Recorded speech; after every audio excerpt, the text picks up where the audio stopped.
नेताजी सुभाष चंद्र बोस का जन्म 23 जनवरी 1897 को उड़ीसा में कटक के एक संपन्न बंगाली परिवार में हुआ था।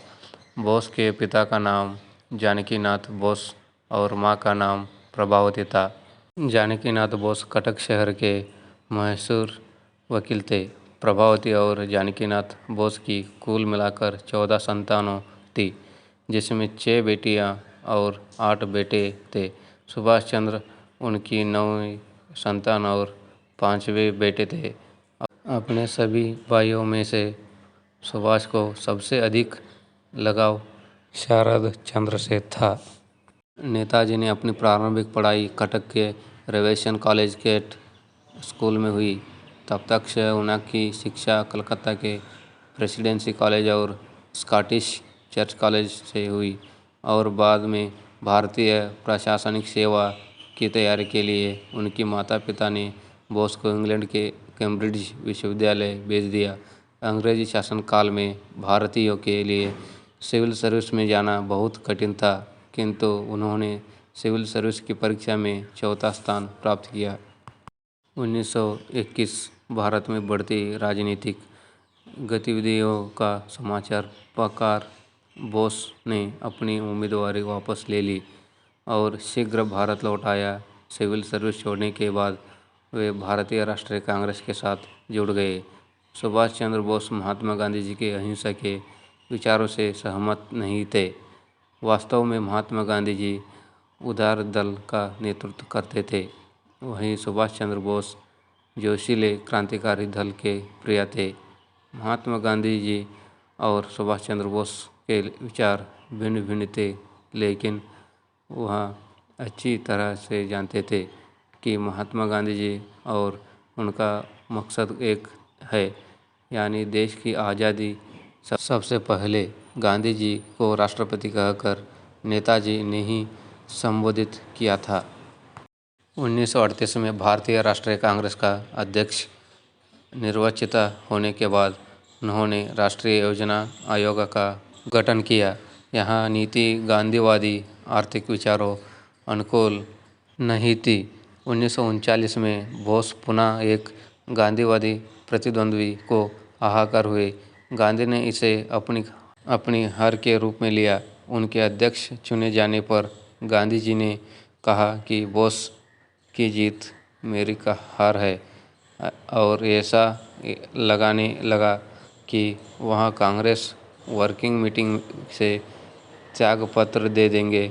गांधी जी के विरोध के चलते इस विद्रोही अध्यक्ष ने त्यागपत्र देने की आवश्यकता महसूस की। गांधी के लगातार विरोध को देखते हुए उन्होंने स्वयं कांग्रेस छोड़ दी। इस बीच दूसरा विश्व युद्ध छिड़ गया। बोस का मानना था कि अंग्रेजों के दुश्मनों से मिलकर आज़ादी हासिल की जा सकती है।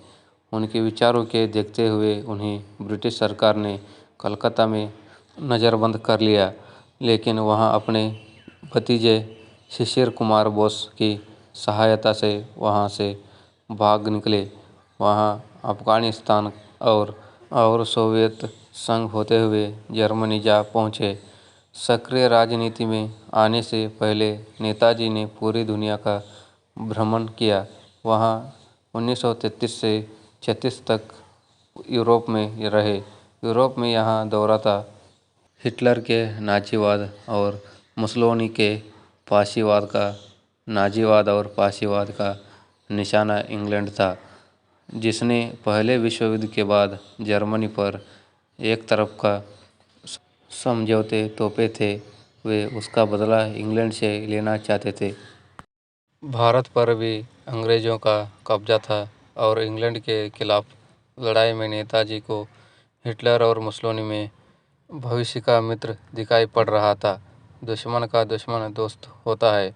उनका मानना था कि स्वातंत्र्य हासिल करने के लिए राजनीतिक गतिविधियों का साथ साथ कूटनीतिक और सैन्य सहयोग की भी जरूरत पड़ती है। सुभाष चंद्र बोस ने 1937 में अपनी सेक्रेटरी और ऑस्ट्रियन युवती एमिली से शादी की।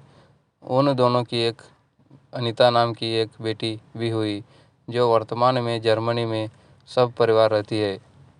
नेताजी हिटलर से मिले। उन्होंने ब्रिटिश हुकूमत को और देश की आज़ादी के लिए कई काम किए।